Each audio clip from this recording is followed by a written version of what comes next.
noite. Eu sou Paulo Gomes Neto e um dos diretores da TVC, da TV Comunitária Canal 6 da NET, do Rio de Janeiro. E é com muito prazer que estamos aqui fazendo uma entrevista, participando de uma entrevista e também na condição de militante da Liga Latino-Americana Os Irredentos. E estamos aqui no interior do estado do Rio de Janeiro, na região dos Lagos, e com duas personalidades, dois companheiros, camaradas, que vieram de São Paulo e Santa Catarina, respectivamente. Professor Jandir Santin, professor de filosofia, e um dos dirigentes da Liga Latino-Americana dos Irredentos, e com Geraldo Sardinha, de São Paulo, também um dos dirigentes da Liga Latino-Americana Os Irredentos, um anistiado político, ex-preso político no Uruguai e aqui no Brasil também. De forma que a TVC está fazendo aqui essa entrevista com os camaradas e vamos falar aqui primeiro com o professor Geraldo, professor Santin, Jandir Santin, sobre a questão da América Latina, sobre a política norte-americana para a América Latina, né? Mas de antemão queríamos dizer que estamos aqui cumprindo todos os protocolos recomendados pelas entidades sanitárias e científicas do Brasil, com máscaras, mantendo o distanciamento social, com álcool, né? Com todas esses protocolos. E agora, para que, como mantemos essas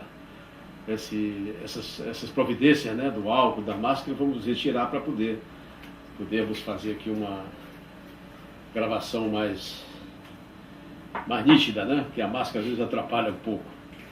E vou passar então aqui o microfone para o professor Jandir Santin nos falar sobre essa pauta, né? Quer dizer, sobre a política latino-americana e a opinião dele sobre a questão da política norte-americana aqui para a América Latina. Boa noite, telespectadores, e gratidão pela audiência de vocês. Todos vocês já participam de outros programas e sabem que a imprensa brasileira normalmente silencia as notícias importantes sobre a América Latina. A gente quase não sabe nada sobre outros países da América Latina, nada é divulgado aqui, a não ser que haja alguma tragédia, algum problema mais sério que denigra algum país da América Latina, que é citado nas nossas redes. Então a TV NET está tentando fazer o contraponto e ajudar a gente a entender um pouco esse labirinto que é a geopolítica mundial.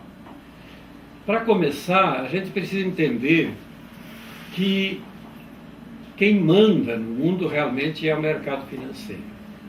São os grandes bancos, as grandes organizações que detêm o poder econômico e que, com isso, eles conseguem manipular praticamente todo mundo, mas principalmente os países menos industrializados, os países que foram sufocados desde o início e que entraram como coadjuvantes do capital. E sempre esse sistema tem um guarda principal, um comandante principal, que é o império. Esse império passou já por vários países. Hoje, após a Segunda Guerra Mundial, os Estados Unidos cumprem esse papel, o papel imperialista, que é fazer com que esse sistema se estenda por todo o mundo, se sinta único e faça as pessoas entenderem que é o único que manda, que toma decisões a nível mundial, né? E que todo mundo tem que se dobrar aos seus interesses. Então a América Latina sempre foi considerado o pátio traseiro, né? O pátio interno dos Estados Unidos. Isso sempre houve, de algum modo, algumas tentativas de vencer, de interromper esse domínio do Império, né? Assim como nós tivemos Cuba, tivemos inúmeras revoltas, inúmeros grupos de guerrilha e tal, assim como outros que pela via democrática pacífica, né, pela via política institucional, tentou romper esses laços, né? Mas o Império sempre volta de novo a tentar tomar as rédeas, né? E hoje se tornou cada vez mais escancarado para todos nós que esse intuito dos Estados Unidos não é em nenhum momento dissimulado. Eles estão assim com toda a força mostrando que eles querem impor as suas políticas para todos os estados da América Latina. E, claro, para nós aqui nos interessa saber não só que a política dos Estados Unidos, do capital para o Brasil, mas também para os estados vizinhos nossos, né? Mesmo que nós tenhamos tido uma cultura muito mais ligada primeiro à Europa, depois aos Estados Unidos, e um pouco de costas para a América Latina, eu acho que está mais do que na hora da gente entender que sem a gente se juntar com os outros países da América Latina que sofrem o tratamento dos Estados Unidos, a mesma imposição de todas as políticas do mercado financeiro e tal, que a gente precisa se unir para conseguir dar algum passo. Com a eleição do Biden, claro, houve muita gente que pensou que agora as coisas iam mudar, né? Que o Império muda de acordo com quem está no comando desse Império, né? Assim como pensavam que Obama, por exemplo, iria mudar as políticas só porque não tinha a forma de tratar o resto do mundo como o Bush. E hoje o pessoal pensa que o Biden, pelo fato de ser mais tranquilo do que o Trump, talvez pense em outro tipo de política. Mas ele já deu sinal de que, de fato, tudo continua como era antes e certamente essas políticas dos Estados Unidos estão se tornando cada dia mais patentes para a gente. A gente é só querer olhar, querer ver o que acontece, né? Que a gente vai ver que, de fato, essa política continua, o Império tem que cumprir a sua função frente ao capital financeiro, e nós vamos tentar, então, nesse encontro dessa noite, explicar um pouco mais o que isso significa concretamente e talvez ver como é que cada país está tentando reagir frente a essa política. Bom, professor Jadir, muito bem colocado aí a sua posição nesse primeiro momento aqui da nosso bate-papo, dessa nossa conversa irredenta, né? Agora, gostaríamos de que o companheiro, o camarada Geraldo Sardinha, nos falasse um pouco aqui para o telespectador do estado do Rio de Janeiro e para o Brasil e para o mundo, porque temos pela internet, a TV tem uma circulação universal, mundial, né? Nos falar sobre a situação aqui da América Latina hoje, né? Já que nós pertencemos à Liga Latino-Americana dos Irredentos, um pouco como está a política aqui no Equador, Bolívia, Uruguai, a questão do Haiti também, né? Quer dizer, do Chile, Peru, enfim, os microfones estão à sua disposição para nos falar aqui sobre essa questão. Bueno, em primeiro lugar, eu vou pedir aos companheiros ouvintes que eu vou retirar a máscara, né, cumprindo o protocolo. Veja bem, boa noite, meu nome é Geraldo Sardinha, eu sou membro, eu estou aqui como membro da Liga Latino-Americana dos Irredentos, sou orgânico à Liga e quando eu falo como militante da Liga Latino-Americana dos Irredentos. Bom, retomando aqui o que colocou o companheiro aqui, o Jandir, né, a questão da América Latina, eu acho que hoje da tarefa principal de todos os movimentos políticos, né, que tem uma visão diferente do conjunto da maioria das esquerdas, né, e que pensa um pouco em forma diferente como travar a luta nesse momento histórico, né, é que, primeiro, para a gente entender o que acontece hoje na América Latina, nós temos que voltar ao passado, voltar à história desse continente, como se deu o processo de invasão aqui, qual foi os países que dominaram isso aqui, né, o que foi praticado pelo o Império, tanto o governo francês da época, português e espanhóis, o que praticaram nesse continente, que foi o verdadeiro massacre, extermínio dos povos originais, né, desse continente. E daí a gente vai começar a entender como é que isso vem se dando dentro do processo. Hoje, a questão da América Latina, como o camarada Jandir colocou, né, é que o Império, né, o Estado-Maior do imperialismo, o Estado-Maior militar do capitalismo no mundo, que é os Estados Unidos da América do Norte, tendo um dos maiores exércitos, né, militar e um poderio bélico imenso, né, é capaz de dominar. E a questão da geopolítica, como joga essa questão da geopolítica ali, né? E para a gente falar do que está acontecendo hoje em cada país da América Latina, nós não podemos fazer uma análise isolada de cada país. Temos que analisar em conjunto o que acontece na Bolívia, o que acontece na Venezuela, o que acontece na Guatemala, o que acontece na Nicarágua, em El Salvador, em Honduras, né? E qual é o papel que tem tido essa mídia corrupta, subordinada aos interesses do Império, né? Que pertence aonde tem influência das grandes corporações que hoje operam nesse meio de comunicação, né? Eu acho que eu vou pegar um pouco específico a questão da Venezuela, mas tentando ligar um pouco aí o que acontece. Hoje, a Venezuela, como nós sabemos, né, foi feito um processo depois de um governo neoliberal de direita lá, que assume um governo através de um processo democrático, né, que anteriormente houve uma tentativa de uma insurreição popular liderada por um conjunto de jovens oficiais, né, que estava imbuído das ideias de Simão Bolívar, daqueles libertadores, né, o resgate da geração passada, tentaram romper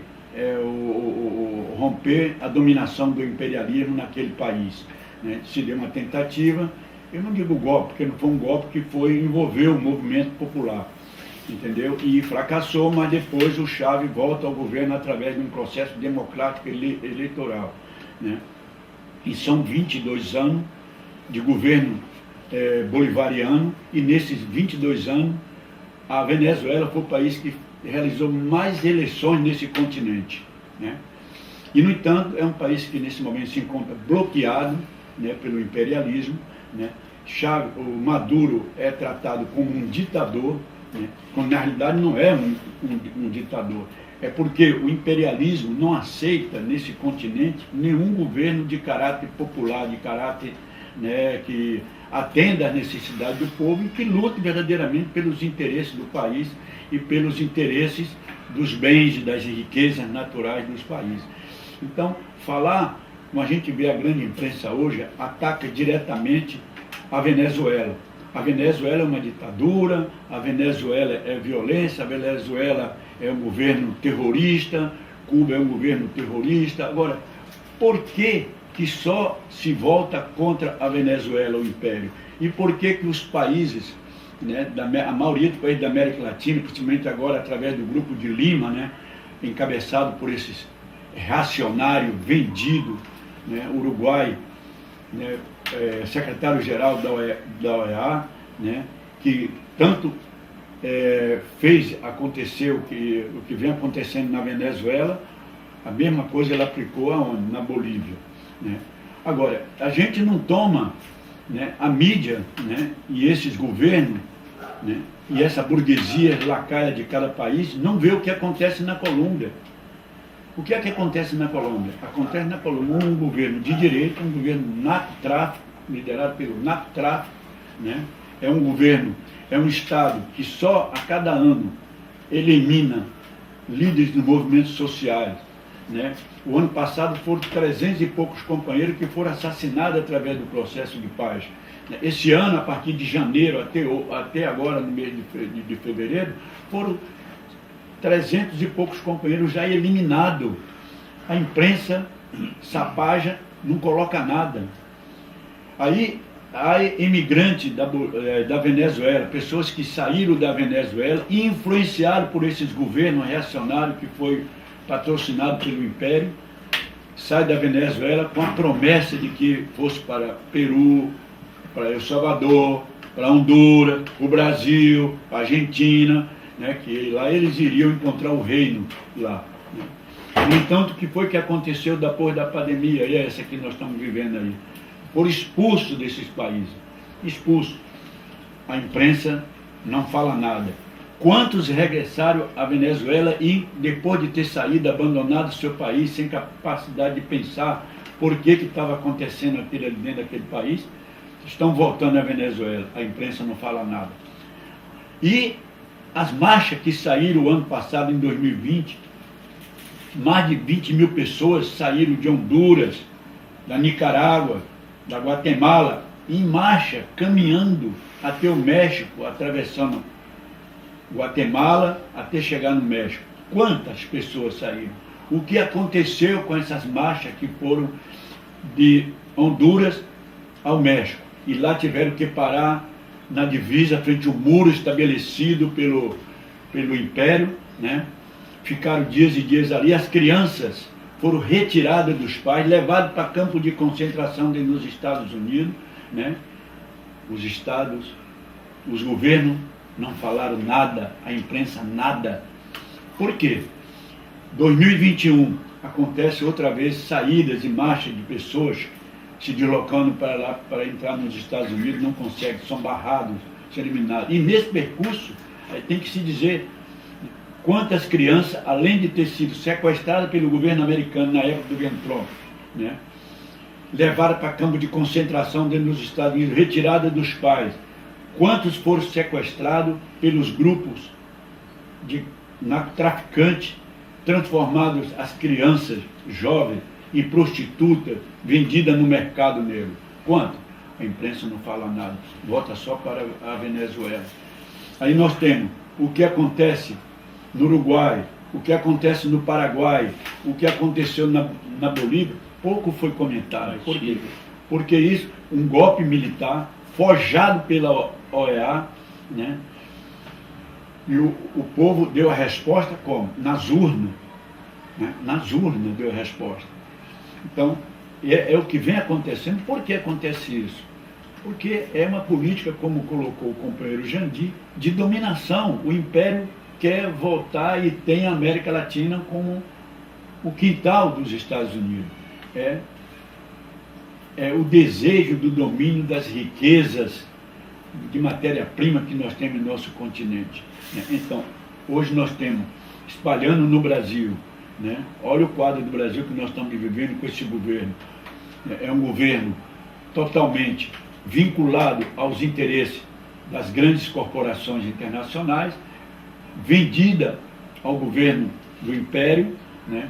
Aonde hoje se articula aqui o que é a mesma coisa que aconteceu na Colômbia e que vem acontecendo na Colômbia, a formação num processo rápido de milícias paralela, aparatos paralelo ao Estado, né, armado. O governo libera a venda de arma. Hoje em dia você está em pequenas cidades do país se criando escolas de treinamento militar de armas. Né? Para que está armando esse povo? Preparando-se alguma coisa lá para frente. O governo várias vezes já deu declaração inventando que nas eleições que ele foi eleito, que houve fake news, que houve roubo nas urnas, né? Então isso aí já é um preparo para 2022. E qual é a posição que nós estamos vivendo hoje? Quais são a política que os movimentos de esquerda estão fazendo no nosso país?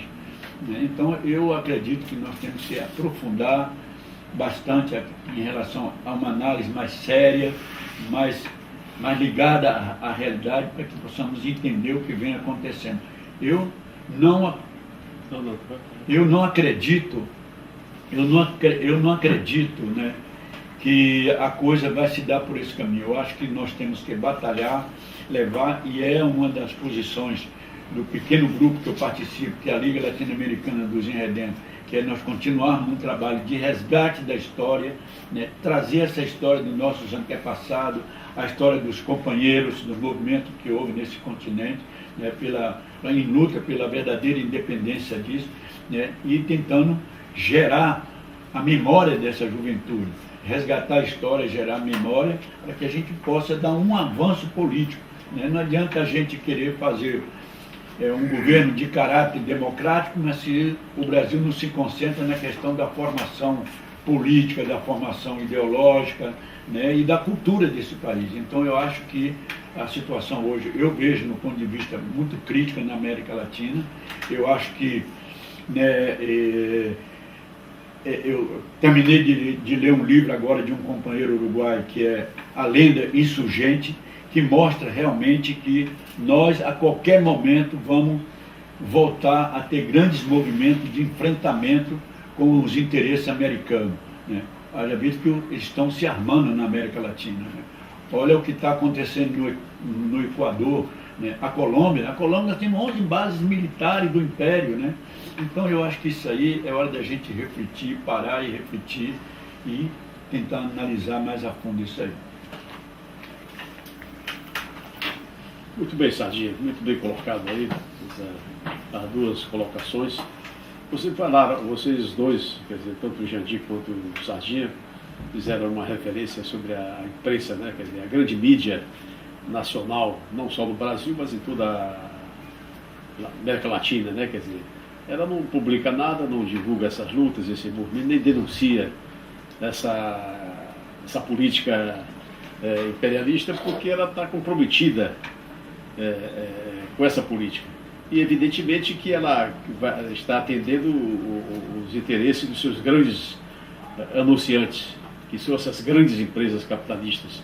Então eles estão sendo coerentes com essa política, né? Quer dizer, de ser leal a esses grandes conglomerados financeiros, empresariais do país.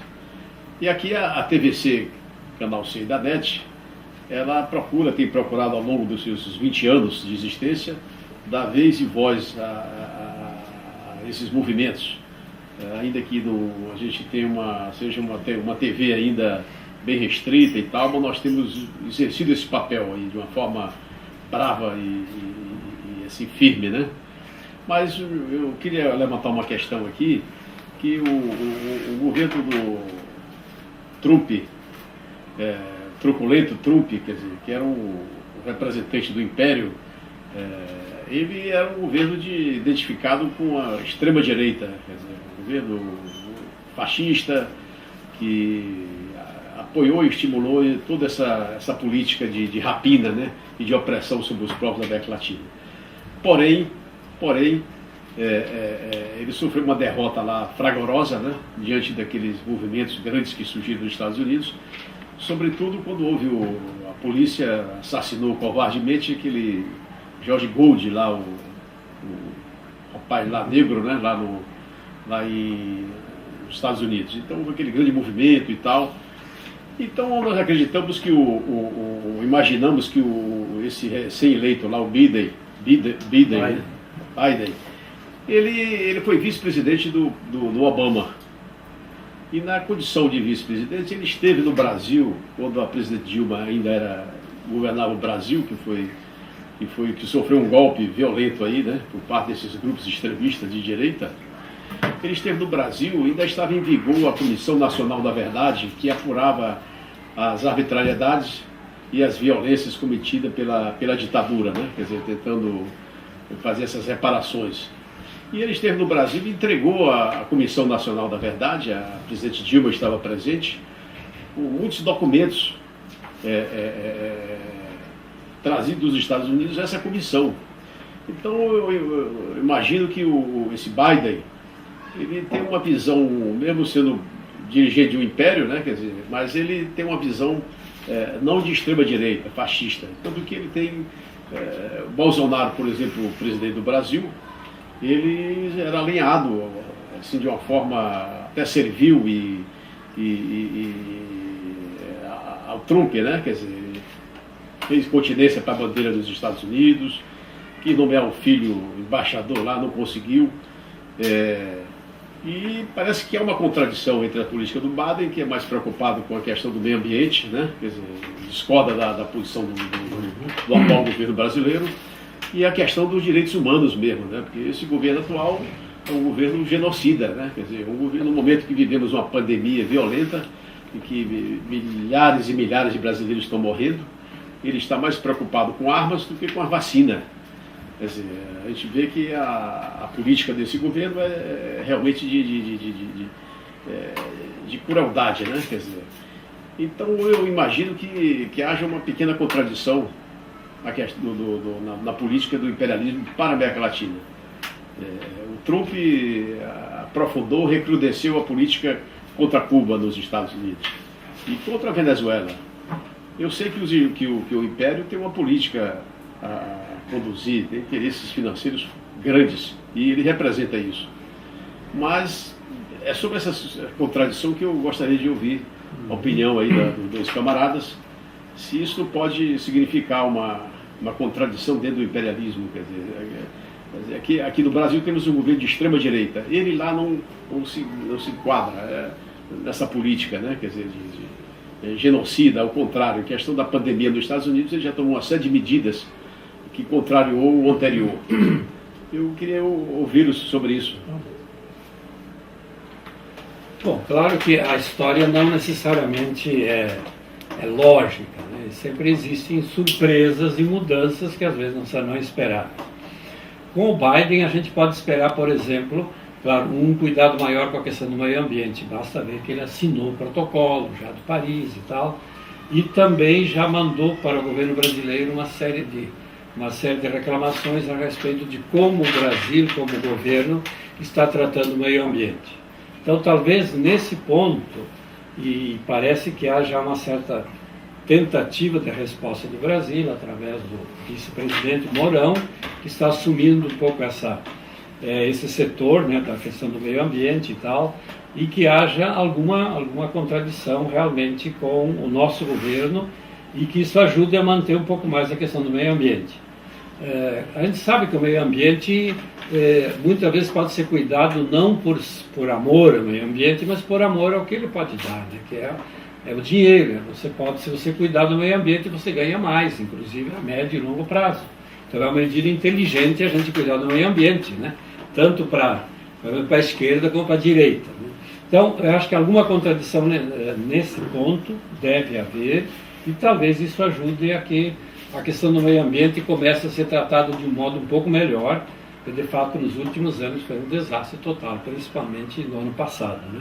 A questão do Pantanal e a questão da Amazônia.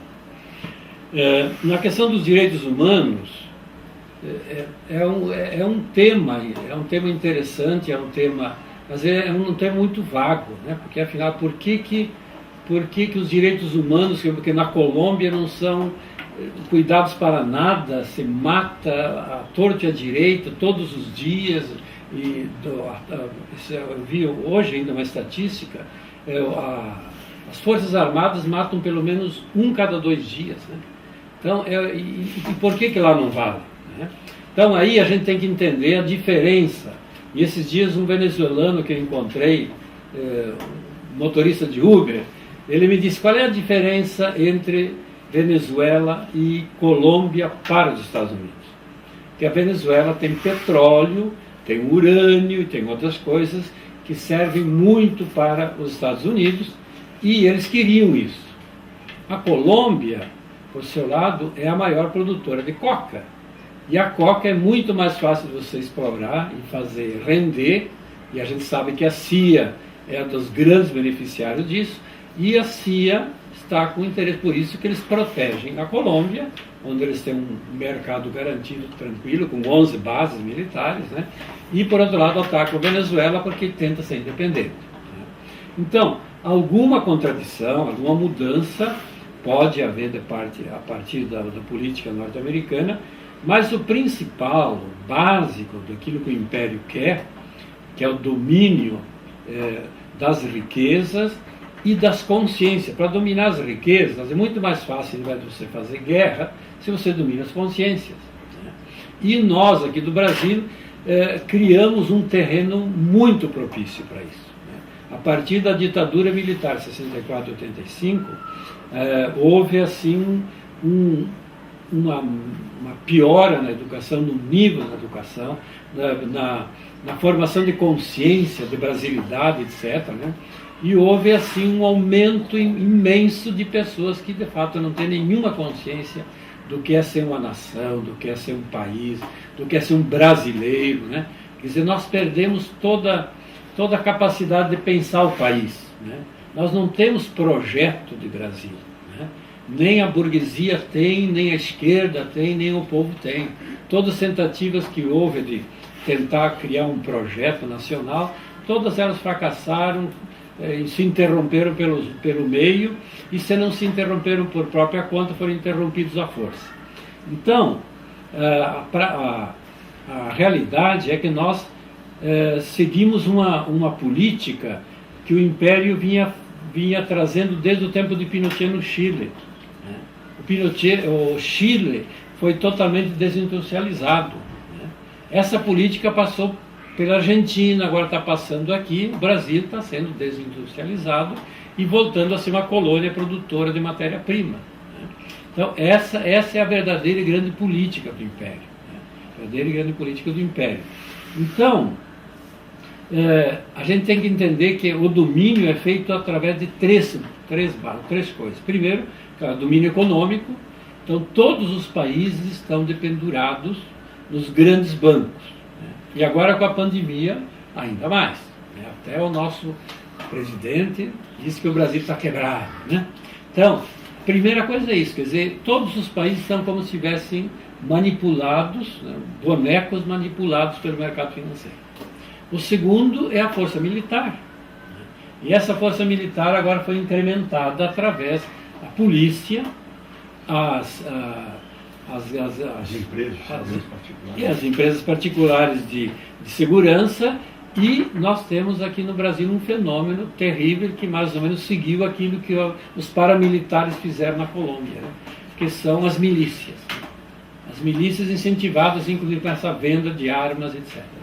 E outro ponto é ideológico. E aí os meios de comunicação fazem essa parte. Aí Cuba é ditadura, Venezuela é ditadura, Nicarágua é ditadura, né? Da Bolívia não falam nada, né? Porque houve uma volta àquilo que os bolivianos queriam realmente, um governo independente, que inclusive agora recusou a ajuda do Banco Mundial e do FMI, né? Mas isso não se fala nada, quer dizer, porque não interessa. Agora, por outro lado, e não se fala nada da Colômbia, de tudo que se faz de errado, não se fala nada do Peru, né? Do Chile também não se fala, que lá existem protestos continuamente no Chile, nada disso se fala. Então, por esses três meios, se consegue dominar o povo, né, o povo da América Latina em geral, e o nosso povo brasileiro com mais facilidade, porque vamos dizer, o grau de instrução, de educação brasileira é bem inferior, inclusive, ao Paraguai e a outros países que economicamente não são tão poderosos como o Brasil, mas que têm uma educação ainda melhor que a nossa. Então, por esses três meios, há uma dominação quase completa, né? Por isso que é relativamente fácil esse domínio, né? Relativamente fácil esse domínio, a não ser aquilo que o Sardinha falou antes, que a gente comece a repensar as coisas e comece a se organizar para fazer frente a essa dominação. E aí frente a essa dominação pode começar pela ideologia, né? Que é o caso de meios de comunicação alternativos. Eu acho que o Sardinha podia ilustrar um pouco isso. Existem muitas iniciativas, no caso, a iniciativa da qual estamos participando agora, a TVNet, né? E muitas outras, né? Por esse lado, eu acho que a gente pode começar. Depois, é preciso um outro tipo de economia, né? Que a gente sabe criar uma economia circular, como você fala, de economia solidária e tal, em que os pobres consigam se organizar fora desse grande macroeconomia, né? E criar outros modos de formação. E a outra parte, que é a questão militar, a questão da força e tal, isso já é uma questão para mais adiante, né? Se repensar, como é que você vai fazer frente a essa grande força. Então eu pediria ao Sardinha que nos falasse um pouco sobre esses meios alternativos, que eu acho que pode ser um bom caminho para todos nós. Perfeito. Bem, companheiro, só de falar um pouco sobre isso, né, o camarada Jandir colocou, eu vou retomar lá o começo do companheiro Paulo, né, camarada Paulo, é que o atual presidente dos Estados Unidos trabalhou no governo Obama. Você foi vice-presidente da República. Secretário, né? Também. E ele foi um dos que organizou a derrubada do Gaddafi, participou no projeto de derrubada do Gaddafi. Entendeu? E eu não vejo nenhuma contradição de caráter antagônica entre os democráticos e os republicanos. São todos iguais. Só que um é o tom, como o Bolsonaro no Brasil, grossão. Qual é a diferença ideologicamente e os objetivos estratégicos? Onde tem diferença entre Bolsonaro e Mourão? Nenhuma. A única diferença política, estratégica, ideológica não existe. Existe em comportamento. Bolsonaro é um cara bruto, ignorante, que ele descobriu uma forma de se dirigir às massas mais atrasadas politicamente. Olha, quem leu aqui, os camaradas devem ter lido o livro do Goethe, aquele escritor alemão, em Fausto, ele cita que a maior tragédia é a massa ignorante. É a massa ignorante. Um povo que não tem ignorância, política é a coisa mais difícil para você transformar. Então, eu acho que não existe. Lógico que esse governo é democrata, e ele vai ser suave, né, defender direitos humanos, mas não maneira, porque como ele vai defender os direitos humanos, como é que ele vai defender a ecologia? Para defender a ecologia, ele teria que atacar as empresas deles lá dentro, as multinacionais, como a Monsanto, como outras, que operam fora do país. E é elas que fazem mais estragos. O que é que a Monsanto está fazendo na Guatemala? O que é que a Monsanto está fazendo na Colômbia? O que é que a Monsanto está fazendo no México, que o governo lá está enfrentando?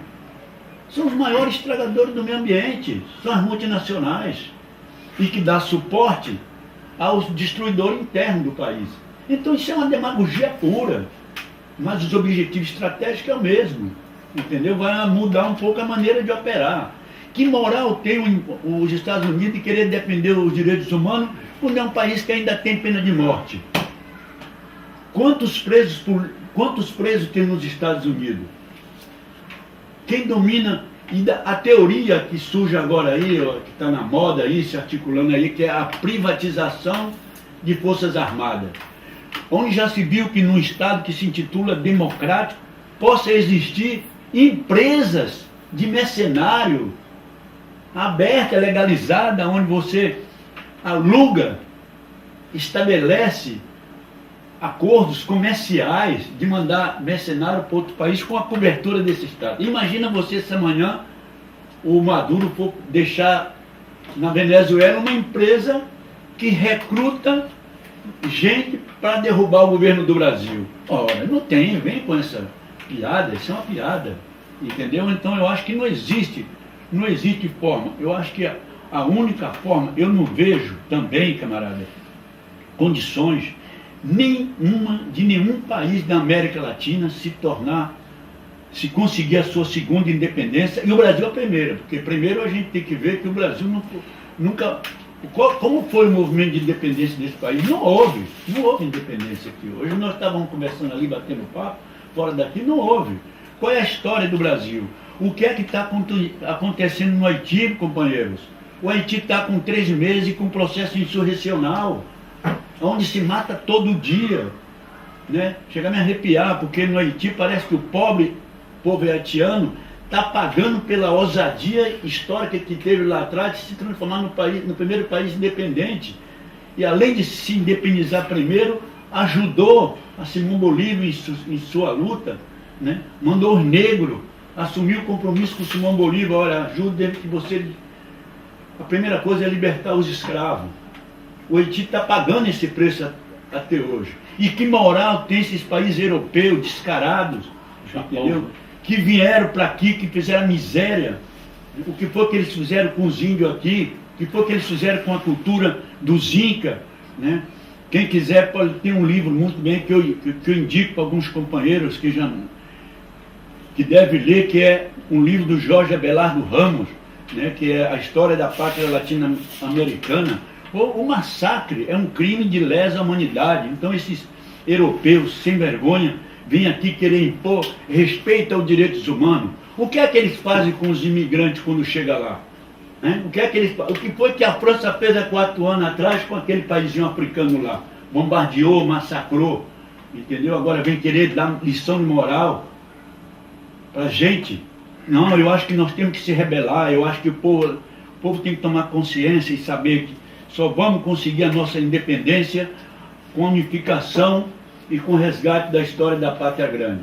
Ou um processo que se prepare a longo prazo, não vai ser nem para mim, nem para os camaradas, isso aí vai ser para um processo. E eu acho que só para fechar, retomar um pouco o que o camarada Jandir colocou, e um camarada do jornal, diretor do jornal Resumo Latino-Americano, Carlos Arnaldo, que é um dos grandes jornalistas, colocou para nós aqui no Brasil: olha, camarada, nós temos que procurar proliferar, socializar esse tipo de comunicação que nós estamos fazendo. Somos pequenos, somos uma formiguinha, mas nós estamos cumprindo uma tarefa, que é de resgatar a história do nosso continente e contribuir para que surja nesse nosso país e em outros países organizações que tenham projeto, né, e que prepare essa juventude, compartilhando com ela, né, para que um dia surja um movimento verdadeiramente revolucionário com um projeto de independência para toda a América Latina. E eu acredito o seguinte: existem documentos aí que foi da nossa geração, de alguns movimentos, que já lá atrás alguns companheiros elaboravam, que é: nós temos uma tarefa hoje. Hoje nós não podemos partir para um confronto, como colocou o camarada Jandir, mas nós temos muitas coisas que podemos fazer, é ir tentando criar o novo dentro do velho. O que é criar um novo dentro do velho? É criar novas formas de convivência nessa sociedade podre, né? Resgatando também as palavras do comandante Che, a construção do homem novo e a mulher nova. Para ser verdadeiramente revolucionário, camarada, nós temos que mudar nós também. Nós precisamos mudar, como disse o Mário Benedetti, pegar essas duas coisinhas aqui, ó, e virar ao avesso. E se colocar, se nós realmente temos capacidade. O Frei Beto disse uma coisa correta lá atrás, né? Eu tenho comentado com o Jandir. Não foi a ideologia socialista que fracassou, camarada. Não foi a ideologia comunista que fracassou. Nós não tivemos a altura naquele momento histórico de ser um verdadeiro comunista, um verdadeiro socialista. Como não somos até hoje, temos que aprender no dia a dia. Tá? Então eu queria deixar isso aí e vamos continuar, estamos aqui. Muito bem, eu acho que vocês colocaram muito bem a questão. Agora, eu queria retomar esse assunto da seguinte forma: eu acho que há 3 questões importantes hoje aqui no Brasil e na América Latina. Primeiro, a questão nacional, a questão da democracia e a questão social. Você tem razão, quer dizer, o Biden foi vice-presidente do Obama, e o Obama estava no Brasil na época, quando autorizou a invasão da Líbia. Dentro do Itamaraty. Dentro do Itamaraty, de Sadia, e, consequentemente, o assassinato do Gaddafi. Quer dizer, e assim vem essa política. Agora, o que eu vejo é que dentro dessa questão a política, ela é dinâmica, ela é dialética, as coisas vão mudando, como as nuvens, né? Quer dizer, que estão mudando toda hora, de repente muda tudo, né? Quer dizer, está o sol, de repente vem uma chuva. Mas você precisa ver que, às vezes, o imperialismo, nos seus interesses estratégicos, eles, às vezes, tomam posições contraditórias na política imperialista. Por quê? Houve um caso, por exemplo, quando o Carter assumiu a presidência dos Estados Unidos, ele desarticulou o apoio a essas ditaduras militares fascistas reacionárias aqui na América Latina, né? Sobretudo aqui no Brasil. Ele aqui, confrontou os militares, quer dizer, o governo Geisel, e mandou a mulher aqui, a mulher dele, o Carter, dando declarações e terminou aprofundando o fim do regime militar no Brasil, com a política de direitos humanos. Na questão nacional, eu acho que você tem razão. Quer dizer, a questão nacional, o Interalip tem interesse que isso aqui é uma colônia. Foi uma antiga colônia de exploração dos portugueses e dos europeus. Quer dizer, portugueses, Europa, né? Portugueses, europeus e Inglaterra, né? E depois dos Estados Unidos. Quer dizer, é uma colônia. Então, do ponto de vista nacional, há o interesse de manter isso aqui uma colônia. É correto. Do ponto de vista social, eu concordo também que há o interesse não há grande discordância de manter o povo na fome, na miséria e na desgraça. Atualmente, não sei se ajudaria este governo que está aí, que está estimulando armas e armamento, o povo comprar armas, etc., em que as polícias militares têm aí desenvolvido uma política de massacre em cima dos negros e dos pobres. Os presídios brasileiros estão cheios de jovens de 20, 25 anos, e na periferia das grandes cidades, quem está sendo atacado são os pobres. Então, na questão social, eu acredito que não haja contradições realmente, nem na questão nacional. Mas na questão da democracia, estrategicamente, em determinado momento, não há interesse que haja um governo de ditadura, não haja um governo de massacre e de destruição das comunidades ribeirinhas, dos índios, o desmatamento da Amazônia, ataque aos negros, questão mesmo das condições sociais em que vive a população pobre e trabalhadora do Brasil. Então, a questão social e nacional, sim, eu concordo. Agora, na questão da democracia, há interesse em determinados momentos que não haja. Eu acho que há uma diferença entre o Biden e o Trump. O Trump era um truculento, e a diferença entre ele e Biden, porque ele era um homem muito rico, um grande capitalista, um homem que detentor de grandes negócios imobiliários, não só nos Estados Unidos, como no mundo inteiro. Europa, até no Brasil tem um hotel aqui de Trump, né? Conglomerados imobiliários e hoteleiros. Então, e este não, é um senador, um homem que é uma vida de tragédias e tal, e que eu acho que ele foi eleito dentro dessa bandeira lá do movimento dos negros, do povo lá rebelado contra essa política truculenta do Trump, né? Mas eu concordo com você, é verdade, porque no último debate nos Estados Unidos, na eleição presidencial, eu acompanhei pela televisão e me recordo que quando o repórter abordou a questão da Coreia do Norte, o Biden criticou o Trump dizendo o seguinte: você dialogou com aquele marginal lá da Coreia do Norte. Então você vê que uma forma como ele se dirigiu ao país lá que está sendo massacrado, bloqueado e que luta pela sua soberania nacional. E então há um interesse assim de dominação, porque é um império, né? Mas na questão da democracia eu acredito que há uma contradição. Eu acredito que o fascismo aqui, o protofascismo hoje encarnado no atual governo Bolsonaro-Mourão, e aquele Heleno também, que é outro, né, que cometeu um massacre lá no Haiti, matou mais de 300, comandou, e até nessa condição foi afastado lá pela ONU, né, e destituído pela presidente Dilma na época, né, aqui também foi desautorizado e tal. Então, dentro desse pensamento é que eu acho que na questão social e na questão nacional, sim, o Império não tem diálogo, né? Vai manter essa política, mas na questão da democracia eles podem ter dialeticamente, dinamicamente, uma contradiçãozinha no sentido de apoiar, entendeu, este governo atual que vivemos no país. Mas vamos voltar então à América Latina aqui. Gostaria de dar continuidade a esse tema e depois ouvir aí, saber como é que está a questão do Equador, por exemplo, lá que vai ter segundo turno agora. Tem lá um índio que estava lá disputando, tem lá um outro representado lá pelo candidato do Correia, né?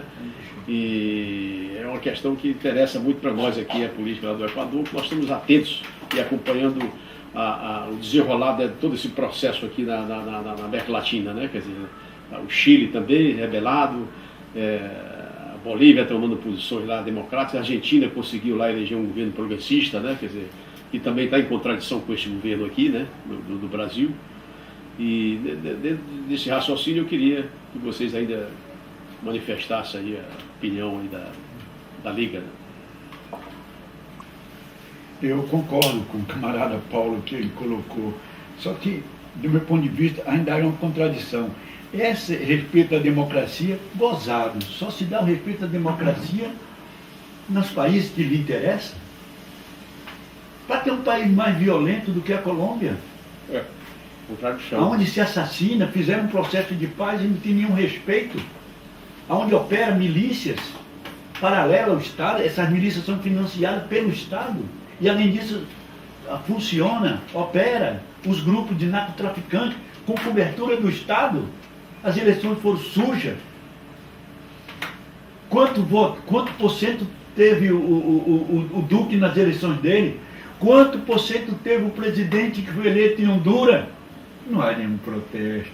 Qual foi o protesto que fizeram com o golpe militar na Bolívia? Nenhum.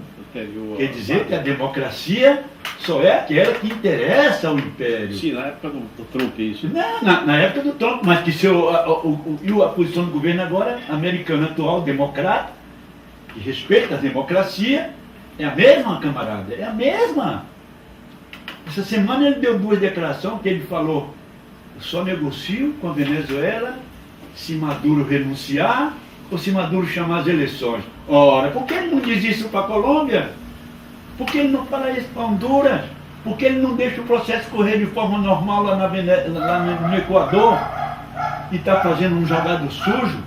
Já vai para 25 dias, não chegaram ainda a contagem do primeiro turno. Já não definiu quem é o primeiro nem o segundo. E o que sai em terceiro lugar está reclamando. Ontem reclamou de volta. Cadê a democracia? Não funciona? Por que não condena aqui os grupos paramilitares? Será que a CIA não sabe? Então isso é confuso. Eu só queria aproveitar para fechar, né, e dizer que eu quero deixar aqui para os companheiros ouvintes, né, que nós temos um canal no YouTube, também abrimos um novo canal Cine Clube, comandante Andrezito Artiga. Andrezito Artiga foi um comandante guerrilheiro dos índios guaranis, né, que lutou contra as tropas portuguesas e espanholas, lá no sul do país, e que chegou a ser governador da província de Correntes, mas lutou no território brasileiro, enfrentou as tropas portuguesas e as tropas espanholas que se juntaram para destruir a banda oriental de José Artiga.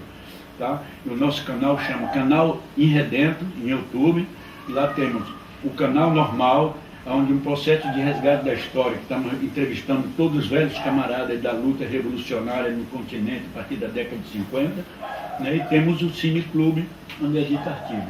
Peço a palavra para os companheiros ouvir o canal e assinar também no canal. Muito bem. Eu vou entrar na questão da democracia. A minha tese é que não existe democracia quando existe sociedade de classes, que sempre vai estar governado pelo dinheiro. Então, verdadeira democracia de fato não existe, não vai existir, e a democracia representativa está em crise no mundo todo, né?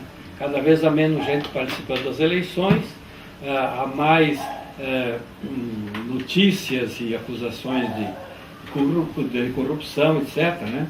Então, frente a isso, a gente poderia trabalhar como?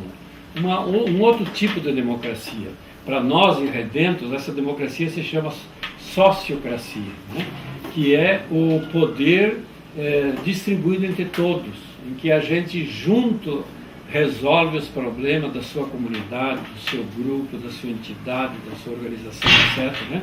Em que a gente empodera todas as pessoas que participam, elas se tornam com poderes, empoderadas pelo saber, pelo conhecimento e pela necessidade de colocar a sua opinião, o seu ponto de vista e assim aprender junto. Então, a gente precisa realmente de um outro tipo de democracia e a sociocracia seria um pouco esse método, né? E esse método que vai se dar primeiro em grupos menores, é claro, organizações menores, e que depois isso pode se tornar uma coisa mais ou menos institucionalizada para grupos maiores, com outro tipo de representação, que não os partidos, né? Eu defendo que partido de esquerda que se valoriza não participa de eleições, né? Porque de fato o sistema eleitoral é um sistema totalmente corrupto, totalmente desviado das suas características e não leva realmente à participação do povo. Então, para nós, em Redentos, a democracia representativa é uma farsa, e cada vez se vê mais isso na prática, né? Em todos os países isso está acontecendo, né? E a gente então vai por um outro tipo de democracia chamada sociocracia.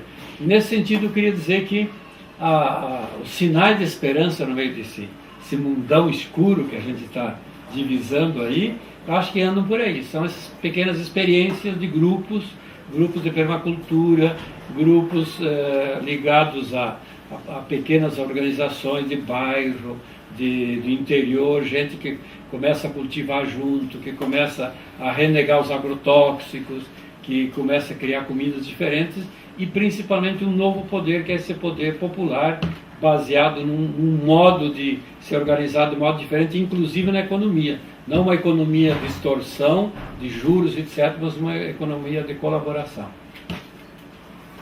Bom, retomando esse assunto aí, é o seguinte: na verdade, não é quando eu falo a questão da democracia, não é a questão de democracia como o fim de um governo da democracia, mas é uma questão de pontos de liberdades democráticas. Essas liberdades elas têm uma validade, porque na ditadura militar, por exemplo, nós não podíamos estar reunidos aqui, falando abertamente, num canal de TV fechado, né? Quer dizer, seríamos todos presos, nem poderíamos falar. Então não é a democracia como governo, enfim, quer dizer, no sentido de liberdades democráticas, né? Como que te dá uma liberdade de ação para você organizar, você lutar. Porque, na verdade, é uma velha discussão no campo da esquerda, né? Que é o seguinte: a nossa luta aqui, eu penso que ela tem um caráter de libertação nacional. O inimigo principal é o imperialismo. Então, pau nele, nesse imperialismo. E a luta é pelo socialismo, que é o nosso objetivo maior, o socialismo revolucionário, né? Quer dizer, e que temos muitas afinidades com Cuba, lá com a Venezuela, Coreia do Norte também tem desenvolvido uma política em defesa lá de condições dignas ao seu povo, né? Então não há grandes discordâncias nossas aqui, eu acho que temos realmente pontos de vista comuns, apenas queria registrar isso. Mas finalizando aqui a nossa entrevista, porque já o cinegrafista aqui, o nosso amigo Edmilson, e queremos cumprimentá-lo aqui por estar fazendo essa entrevista, né? Na retaguarda ali, né? Vamos agora ver as considerações finais aqui dos camaradas para o público e o telespectador da TV comunitária Canal 6 da NET. Bem, telespectadores, o que eu posso dizer hoje é o seguinte: bom, o panorama parece muito difícil e a história passou por muito desses passos, né? E então a gente sabe que depois de uma época de uma certa abertura, de uma certa melhora econômica, sempre parece que voltam esses momentos mais sombrios. Então eu acho que é um tempo da gente ter paciência, estudar, se preparar, voltar às raízes, né? Para nós, por exemplo, voltar às raízes das lutas populares, e de todas as vezes que o povo tentou, né? Desde lá no começo da humanidade, vamos dizer, passando pela escravatura, né? Pelos escravos que lutaram, pelos servos das glebas que lutaram, depois os operários, etc., né? Eu acho que é um tempo para isso. Então, aproveitar esse tempo de pandemia e esse tempo de secura, de realizações políticas melhores, né? Para a gente se preparar para poder depois, na medida que a gente vai tendo condições, se organizar para criar uma nova sociedade.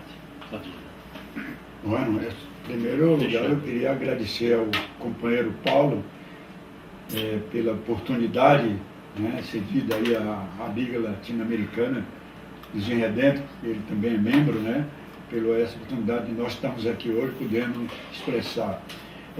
Queria agradecer também ao público, né, e dizer que nós estamos juntos nessa luta né? E que, como nós afirmamos, unidade, luta e vitória. Vitória, luta e unidade. Essas três coisas estão ligadas intrinsecamente, dialeticamente, a gente marcha nisso. E fechar com um forte abraço revolucionário, militante a todos, né? E dizer a consigna da Liga Latino-Americana dos Irredentos, que é amar, lutar e transformar.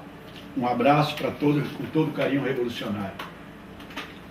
Bom, a TVC Canal 6 da NET, ela se sente honrada e é um orgulho para nós aqui da TV possibilitar a oportunidade ao telespectador do Estado do Rio de Janeiro, da cidade do Rio de Janeiro e do Estado do Rio de Janeiro, a oportunidade de ouvir aqui esses dois camaradas aqui, para dar a opinião deles aí, né? Mas também da Liga Latino-Americana, dos Irredentos, sobre a atual problemática que vivemos todos aqui, essa tragédia política do governo genocida do Bolsonaro e a nossa homenagem aqui aos milhares de brasileiros que estão morrendo devido ao Covid-19. Muito obrigado, e a TVC Canal C da NET é uma emissora que está à disposição da Liga sempre e sempre. Paulo, dizer para você o seguinte, e dizer que nós dois somos camarada, vai fazer quase 60 anos, estamos juntos. E se estamos juntos até hoje, é porque temos alguma coisa em comum, que é lutar para que um dia conseguimos poder contribuir na formação de uma nova organização revolucionária, que lute pelos verdadeiros valores do comandante Che, o homem novo e a mulher nova. Estamos juntos, Sadia, faço minhas suas palavras. Gostaríamos de fechar essa entrevista, essa conversa aqui com os camaradas Geraldo Sardinha e professor Jandir Santin, e com enorme alegria, com enorme prazer, com grande honra, homenagearmos ao camarada Rafael Martinelli, que faleceu há um ano atrás em São Paulo, que foi um dos fundadores da Liga Latino-Americana dos Irredentos, e foi um velho lutador na luta dos ferroviários, como dirigente nacional da Confederação Nacional dos Ferroviários antes de 64, foi membro do partido, e um dos fundadores da Ação Libertadora Nacional, ALN, junto com Carlos Marighella, Joaquim Câmara Ferreira. Uma organização a que, com muita honra, eu pertenci, e militamos nessa organização que foi uma das que comandou a luta armada corretamente e fervorosamente contra o governo militar ligado ao imperialismo norte-americano. Então, nessa homenagem, queríamos ouvir aqui o professor Jandir e o Geraldo Sardinha para homenagear esse grande camarada Rafael Martinelli. Camarada Martinelli, um grande capitão. A gente quer... eu queria aqui dizer da grande força que eu encontrei em você, tanto assim que depois que nos conhecemos em 2014, nenhuma vez eu vim a São Paulo sem que eu fosse vê-lo para estar com você e aprender muitas coisas. E você sempre manifestou a ideia de morar em Chapecó, que sempre gostou de ir para lá. E eu quero dizer a você que você está em Chapecó, que você está lá acompanhando a gente nas lutas que a gente faz, na questão da permacultura, na questão da formação de gente, na formação de quadros, e que você pode estar tranquilo que você está realmente conosco em Chapecó.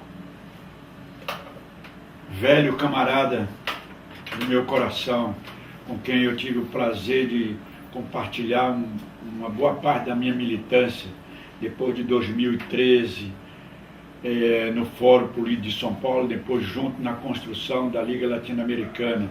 Né? Muitas coisas aconteceram entre nós durante a militância, né? Estamos aqui, como o Jandir, o Paulo colocou, resgatando o teu legado, trabalhando, militando na perspectiva de também construir o teu sonho, que era construir uma cooperativa, construir um espaço para a Liga Latino-Americana dos Irredentos, e apostando na juventude, apostando na formação de quadros, apostamos na contribuição do resgate da história, na contribuição de que um dia surja uma organização de novo tipo nesse país. para levar à frente o movimento revolucionário de libertação nacional. Camarada, eu sei que você era filosoficamente espírita e você acredita nisso. Eu respeito, mas digo que aonde você estiver, a partir da tua opção religiosa, da tua opção filosófica, eu sei que você está junto com a gente aqui e em qualquer lugar, e sempre estará junto em toda a minha militância revolucionária. Um abraço, um beijo e todo carinho. Bom, Rafael Martinelli, que foi um grande lutador do povo, desde a sua juventude em São Paulo até o seu último dia de vida, com 97 anos de idade. Rafael Martinelli, presente Presente. agora e sempre.